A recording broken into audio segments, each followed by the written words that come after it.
Zee 24 तास एक पाऊल पुढे। राज्यात महिला आयोगाला अद्याप अध्यक्ष मिळत नसल्याबद्दल राष्ट्रीय महिला आयोगाच्या सदस्य निर्मला सामंत प्रभावळकर यांनी खंत व्यक्त केली आहे। दिल्ली बलात्काराच्या घटनेचा तीव्र निषेध करत आरोपींना फाशीची शिक्षा झालीच पाहिजे असं मतही त्यांनी व्यक्त केलंय। ही खेदाची बाब आहे की मुख्यमंत्र्यांना आम्ही अनेक वेळा सांगितलं की राज्य महिला आयोगाला अध्यक्षपद दिलेलं नाही।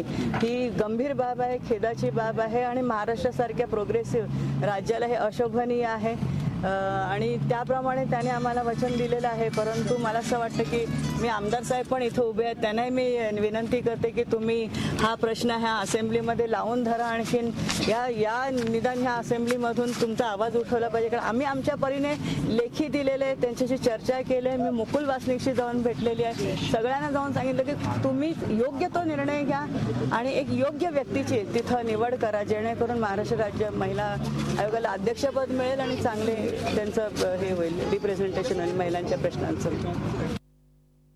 राज्य महिला आयोग अद्यापही अध्यक्ष विना, याची कारण काय आहे त्याचा शोध गेल्या अनेक महिन्यांपासून वर्षापासून सुरू आहे, पण याचं उत्तर ना शासकीय यंत्रणेकडे आहे ना महिला आणि बालकल्याण विभागाकडे आहे।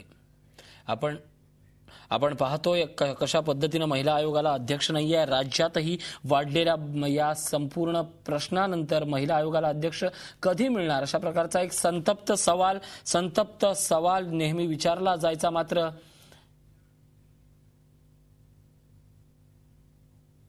संतप्त सवाल नेहमी विचारला जायचा, पण याच संदर्भातनं वारंवार विचारणा केली जायची, राज्य सरकारकडे असेल, कॅबिनेटकडे असेल, पण कधीही याचं उत्तर मिळत नव्हतं। हा जाब माध्यम विचारतायत, सामाजिक संघटना विचारतायत, पण सरकारलाही याच्याबद्दल उत्तर देता येत नाही। या क्षणाला ही बातमी तुमच्यापर्यंत पोहोचत असताना आम्ही वारंवार वर्षा गायकवाड ज्या महिला कॅबिनेट मंत्री आहेत, महिला आणि बाल विकास खातं त्यांच्याकडे, त्यांच्याशी आम्ही संपर्क साधतोय, त्यांच्याकडनं या प्रश्नाचं उत्तर मिळण्याचा आम्ही संकेत शोधतोय, पण त्यांच्याकडनं, त्यांच्या खात्याकडनं कुठलंही उत्तर मिळत नाही। आम्ही यापुढेही त्यांच्याशी संपर्क साधण्याचा प्रयत्न करू, कारण हा प्रश्न महाराष्ट्राच्या सुरक्षिततेचा आहे।